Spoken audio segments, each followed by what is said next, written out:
ঠিক কিছুটা আগের মতো অনিয়মিত। এক একটা রাত ভোরের দিকে ঘুমিয়ে নিত মাথা ধরার ভয়ে। যেসব কবি শব্দ পোড়ায় কবিতার বিনিময়ে, তারাও না হয় মুখবন্ধ পাক। কাঁচা স্বপ্ন ভাঙিয়ে দিচ্ছে 700 প্যাঁচার ডাক কোনো এক লক্ষ্মীবারের খোঁজে।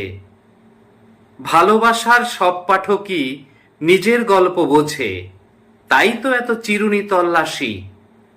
নিজের কবরে গোলাপ ফুলের গন্ধ ভালোবাসি, সে গন্ধে ভাসতে থাকে উপত্যকা রাগ। জানার আগেই লুকিয়ে ফেলে রান্নাঘরের দাগ। পাহাড় কাটা সেই গ্রামেতে কিনছে একটা বাড়ি, অতএব লড়াই থাকবে জারি, অতএব লড়াই থাকবে জারি।